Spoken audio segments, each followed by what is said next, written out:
Yun nga po, magandang hapon po sa lahat. Magandang hapon po lahat. So, I am requesting to everyone to please open your Bible with me, the book of 2 and following verses, chapter 2, verses 1 to 14 po. At babasahin ko at susundan nyo na lamang ako sa panalangin nyo. 2 Kings chapter 2, the word of God says, verse 1, And it came to pass when the Lord would take up Elijah into heaven by a whirlwind that Elijah went with Elisha from Gilgal. And Elijah said unto him, I send me to Bethel. And Elisha said unto him, As the Lord liveth, and as thy soul liveth, I will not leave thee. So they went down to Bethel.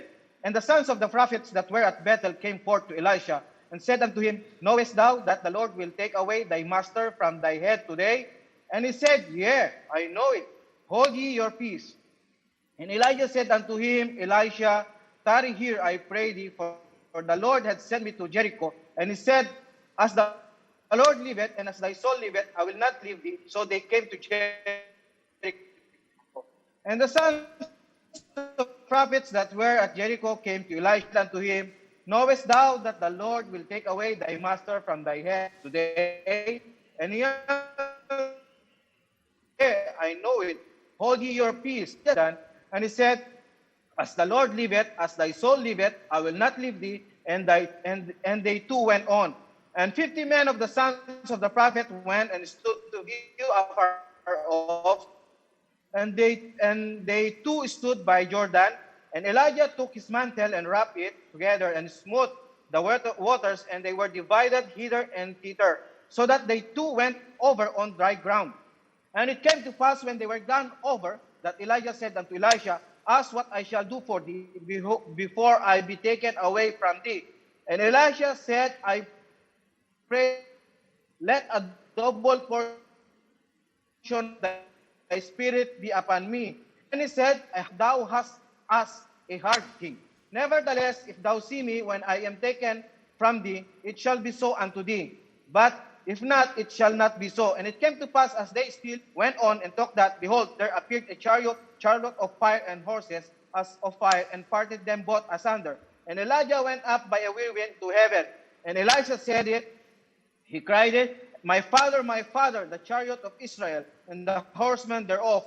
And he saw him no more, and he took hold of his own clothes and rent them in two pieces. He took up also the mantle of Elijah that fell and went back and stood by the bank of Jordan.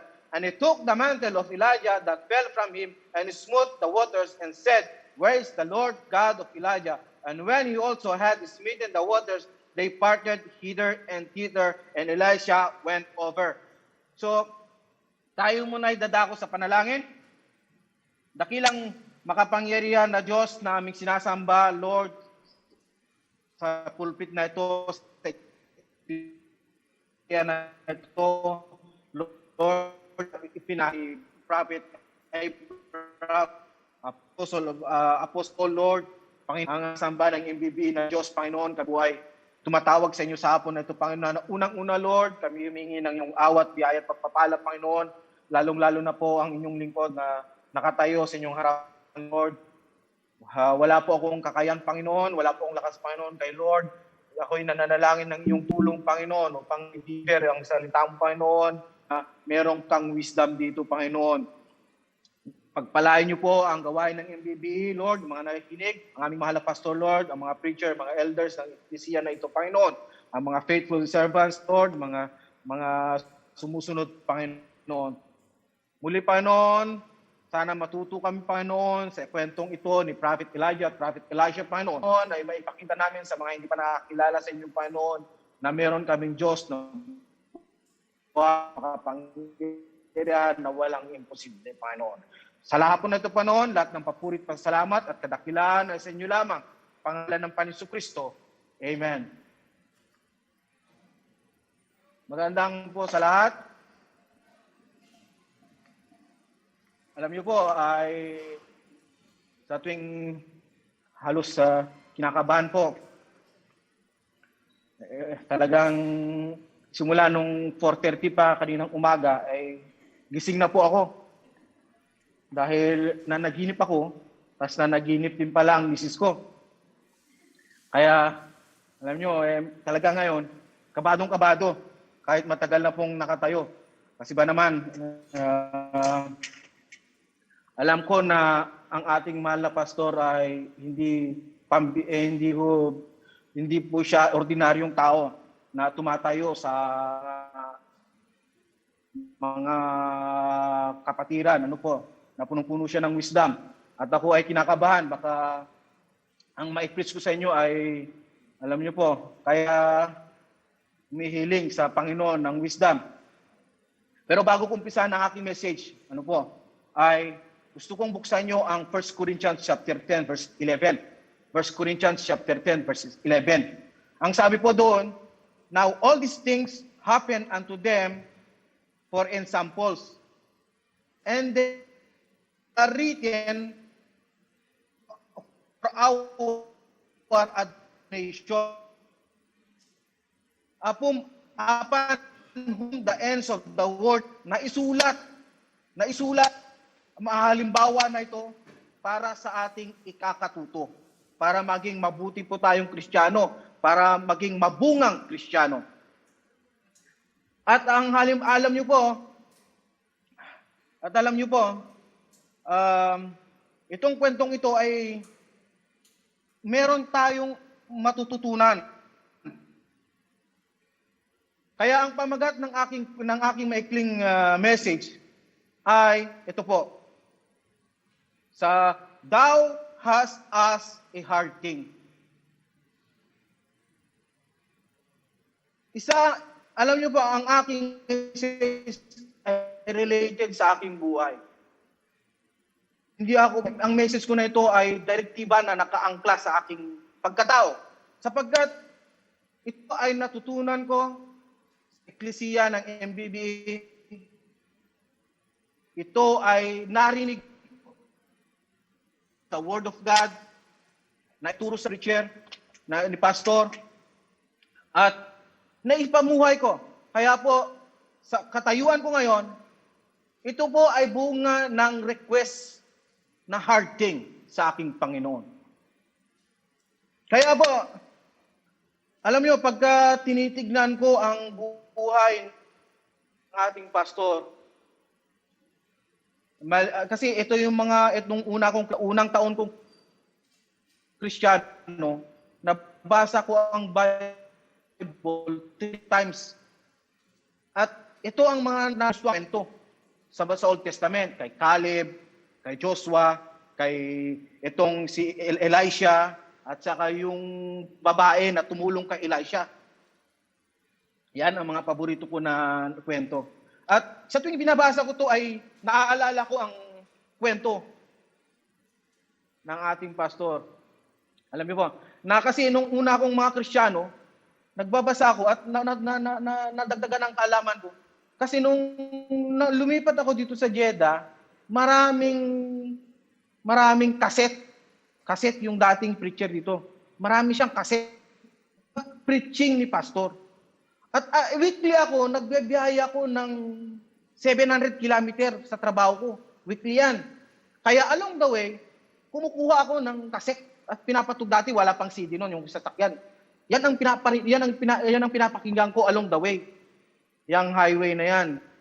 Kaya marami akong narinig ng mga lumang preaching ni pastor. At lagi kong naririnig ang kwento ng kanyang buhay na siya ay diarista, siya ay nagtitinda sa Quiapo, dala-dala ang mga pamaypay, at vendor, ganon. Pero makikita natin ang ilimbawa sa atin na sapagkat tinuturo ng eklesyang ito ay yung Diyos na sinasamba niya. So, sa hapon na ito, mga kapatid, sana sa tulad ko, alam nyo, kapag matalino tayo, may advantage eh. Alam nyo po, pagka matalino. Pero pagka tulad ko na nasa average lang, na alam mo na, parang kung bago kang mananampalataya, makinig kang mabuti. Dahil ang Diyos ng MBBA, nakakagawa ng mga hard thing, walang imposible, na pwedeng baguhin ang buhay mo. So, yun po. ang matututunan natin, ang mga ipinakita ni Prophet Elisha. Para kapag humiling tayo ng hearting sa Panginoon, sa ating Panginoong Yesus, ay maririnig at ating mararanasan ang hearting na yan. Kaya, may dalawang puntos lamang po ako. Number 1, itong katanungan ni Prophet Elijah sa kanya, sa 1 King chapter 19. Babalik po tayo sa una nilang pagtatagpo. Ano po? Lahat may pagsisimula eh. Yan. Sa chapter 19, ang 1 King, at 19 to 21. 1 King. 1 King. So he departed, verse 19, so he departed thence and found Elisha, the son of Shaphat, who was twin with 12 yoke of oxen before him. He with the 12 Elijah passed by him and tell him. He left the oxen and ran after Elijah and said, let me, I pray thee, kiss my father and my mother, and then I will follow thee. And he said unto him, go back again, for what have I done to thee? In verse 21, and he returned back from him, and took a yoke of oxen, and he slew them, and boiled their flesh with the instrument of the oxen, and gave unto the people, and they did eat. Then he arose. Saan nyo yung salitang, for what have I done to thee? At saka yung sa last chapter, sa last verse ng 21, and ministered unto him. Alam niyo po, sa ating mga bisita, ang nangyari ay nangyari din po sa akin. Nangyari sa lahat na nagsasabi na ligtas na mayroong Panginoong Jesucristo. Na isang araw, dumating ang isang preacher, naranasan din ang Romans chapter 10 verse 13 to 14.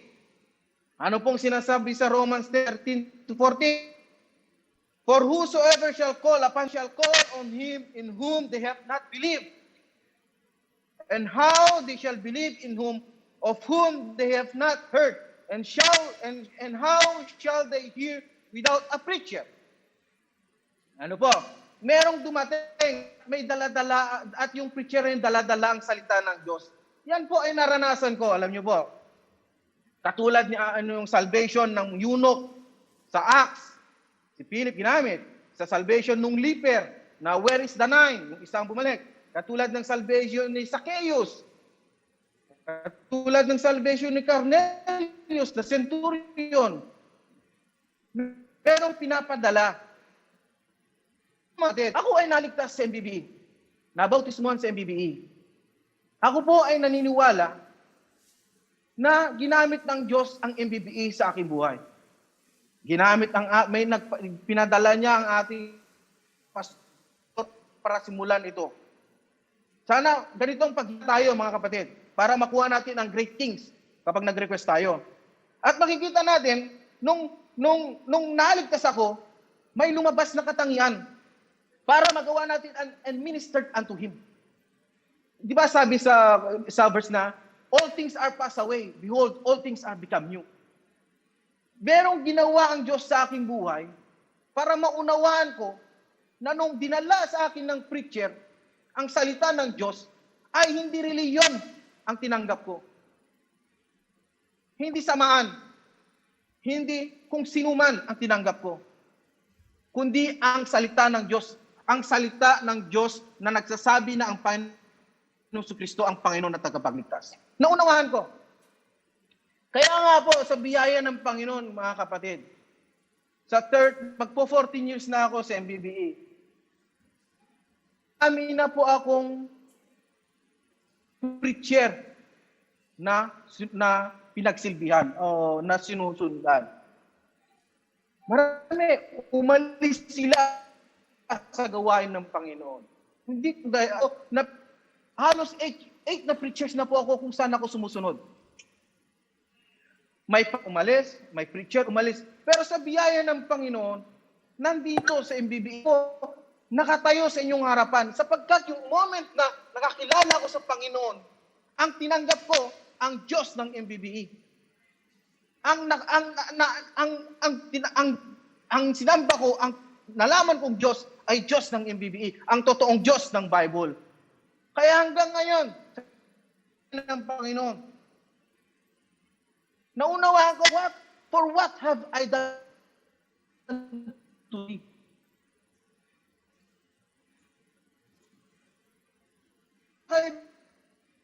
Yan, mananatili ka sa gawain na ang Panginoon Kristo ang tinanggap mo. Hindi rin kaya ako, sa biyaya ng Panginoon, ma-offend? Okay lang. Dahil Panginoon ang gumawa ng kaligtasan ko. Mapagalitan? Sumunod? Ang Panginoon ang sinusundan ko. Pero, ito kaibigan, ako'y naniniwala na ginamit ng Diyos ang MBBE. Para ako ay mas at ang pastor ang aking mahal na pastor. Kaya kita nyo, and ministered, 30 years, 14 years. Ang tatlong katangian na hindi ko pwedeng para hindi ito yung ibinigay ng Panginoon. Nakatangian niya na dapat nasa atin. Makikita sa atin. Sapagkat nasa atin ang Panginoon Kristo. Ano? Humility. Obedience. Giving. Gratitude, mga kaibigan. Kaya makikita mo ang si Prophet Elisha, and he ministered unto him.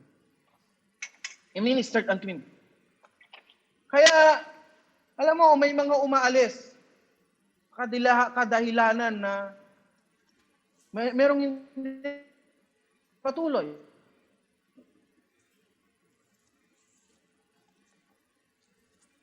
Kung sa inyo, ang MBBE,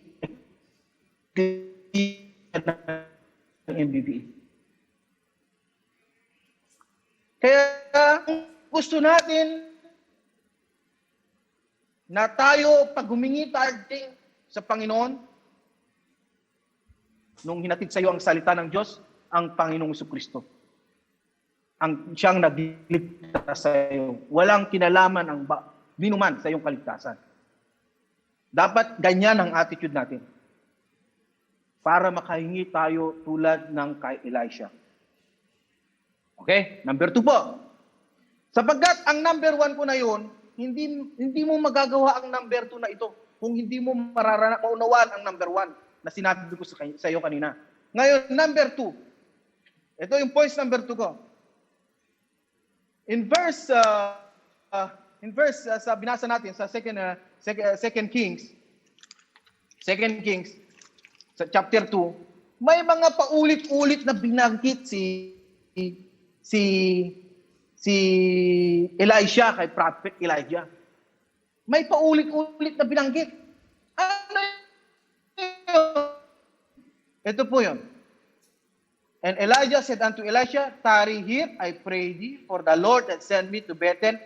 And Elisha said unto him, as the Lord liveth, and as thy soul liveth, I will not leave thee.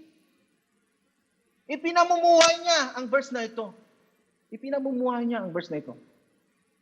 Kapag ipinamuhay natin yung salita na, as the Lord liveth, and as thy soul liveth, I will not leave thee.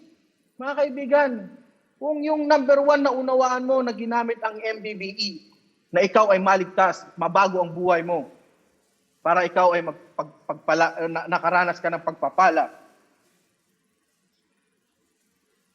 Ito kaibigan, alala ko ang sabi ni Apostle Paul. Makita mo yung pag makikita mo dito yung isang nakita ko rito yung pagmamahal ni Elisha kay Elijah. Sa verse 12 mababasa mo doon. And Elisha saw it nung kinuha na, and he cried, my father, my father. Sabi mo yung pagmamahal niya kay Elijah. Yung pagmamahal niya kay na-develop yung bond ng love.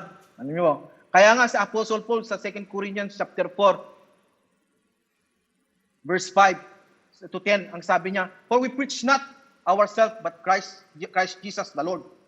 And ourselves your servant for Jesus' sake. For God who commanded the light to shine out darkness had shine in our hearts, to give the light of the knowledge of the glory of God in the face of Jesus Christ. But we have this treasure in earthen vessels, that the excellency of the power may be of God and not of us. Ito, we are tried, yet not distressed, are perfect, not in despair, persecuted, but not forsaken, cast down, but not destroyed, always bearing about in the body the dying of the Lord Jesus, that the life also of Jesus might be made manifest in our body. For we which live are always delivered unto death, for Jesus' sake, that the life also of Jesus might be manifest in our mortal flesh. So then, worketh in us, but in you. Alam nyo, itong sapagkat ang ating pastor ay nakikita natin ng mga verses na ito, na nagiging huwaran sa atin. Kaya makikita mo na kahit na may sakit, may dinaramdam, nasa ospital, nakaiga, thy soul liveth. As thy soul liveth, I will not leave thee. Hindi mo pwedeng iwalay ang gawain. Sana ganun tayo mga kaibigan, mga kapatid. Alam niyo po, yung anak ko na dalawa na umawi niya, ay hard thing sa akin yan na rin, Panginoon. Kasi kung alam niyo ang katayuan ko noon, galing ako sa bundok, sa baryo, nasa ibabaw ng kalabaw. Pero ngayon, nagda-drive ng modernisadong sasakyan. Hard thing. Alam niyo, nung pinagbubuntis ang mga anak ko na yan, ang dati nagtatrabaho pa yung misis ko, yung first baby namin, yung first child namin, panganay. Duty ng misis ko, 13 to 14 hours dahil sa government hospital dito. Pero pagkatapos niyan, susundin ko siya, magsusundo kami sa mga kapatiran. Matuna siya sa sasakyan. Tapos, pag gano'n, pangalawa ko, mga kapatid, yung pangalawa ko, hearting yan. Sapagkat, alam niyo po, manganganak na misis ko bukas. Pero nagsusundo pa kami.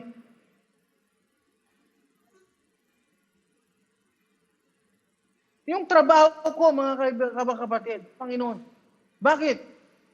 Ang nagseser sa akin, graduate ng UP, graduate ng Mapua, graduate ng UST. Ako, graduate ng Cagayan State University. Ang posisyon ko,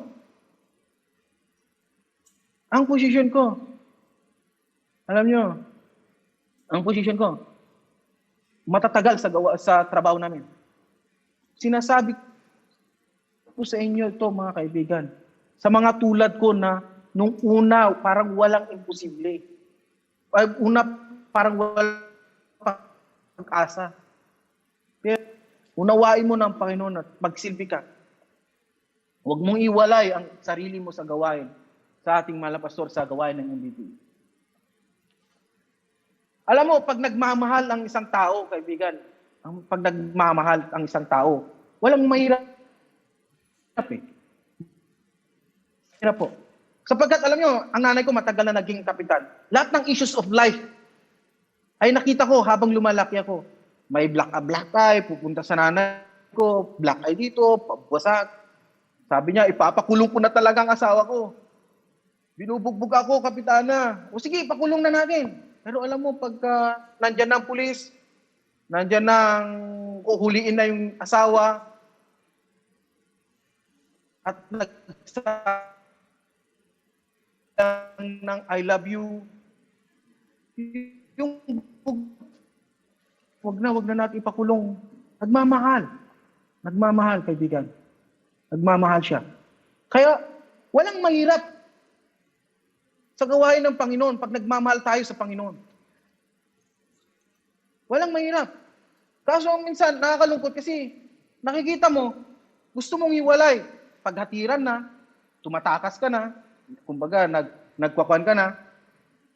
Giving, gusto mo nang hiwalay ang sarili mo, ayaw mo na. Sumunod, ayaw mo na, gusto mo nang hiwalay. Papaano tayo? Papaano ibibigay ng Panginoon ng hearting sa iyong buhay?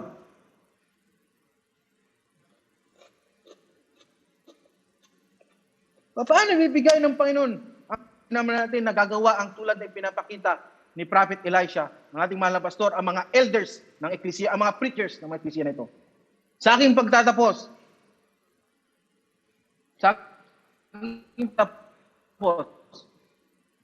nabahid natin kung ano ang nangyari kay Elisha. At mismo, nakikita natin kung ano ang nangyayari sa buhay ng mga elders ng Ecclesiang ito. Lalo na ang ating mahal na pastor. Na kailangan natin yung attitude natin ay naaayon katulad ni Prophet Elisha. At sa panahon natin ito, makinig kayo, lalo na yung mga sabi ko nga, yung average, hindi matalino, na tulad ko, na akala mo wala ng pag-asa, meron. Makinig ka, ito wisdom to. Matuto tayo na sa bawat panahon, meron pala Diyos, propeta, na kung saan tayo ay magsisilbi. Ito po ang eklesiya niya. At ang eklesiya ng MBB, pinangungunahan ng ating mahal na Pastor Benny. Huwag mong kakalimutan at huwag mong iiwanan. Sa aming bisita,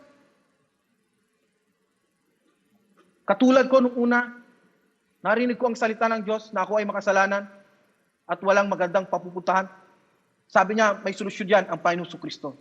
Kaya ni-introduce ko sa inyo ang makakapagligtas sa iyo, makakapagbigay ng buhay na walang hanggan, at makakapagpabago sa iyong buhay, ang Diyos, Panginoong Kristo. Tangin. Dakilang Ama, salamat po sa hapon na ito. Salamat sa pinatutuo ni Prophet Elisha, Panginoon, na sana kami ay magkaroon ng ganitong attitude, Panginoon. At ganun din po, Panginoon, ipaunawa niyo sa amin na ang tinanggap namin ay Panginoon si Kristo. At na meron siyang ibinigay na eklesiya na kung saan doon kami mag-minister, Panginoon. Doon kami magsilbi, Panginoon. At ang propeta ng eklesiya na ito ay walang iba kung ang aming mahal na pastor na kailangan sumunod. Magpakumbaba. Doon namin ipapakita ang aming pagbibigay, Panginoon. Sa aming mga bisita, kung naunawaan mo ang mensahe na ito, panoorin mo ang ipapalabas mamaya. Pagpalain tayo ng Panginoon Kristo. Lahat ng papuri, pasasalamat at kadakilaan ay sa ating buhay na Diyos, ang Panginoon Kristo. Amen. Manood po kayo sa video na ipapalabas sa aming mga bisita. Thank you po. Kung ikaw ay pinagpala ng iyong napanood o nais mong maunawaan pang lalo ang tungkol sa salita ng Diyos, hayaan mong makipag-ugnay kami sa iyo. Ibigay lamang ang ilang mahalagang impormasyon sa iyong sarili sa pamamagitan ng aming online form. I-type ang go.mbbe.org/accept sa inyong internet browser at punan ang mga impormasyon ukol sa iyong sarili.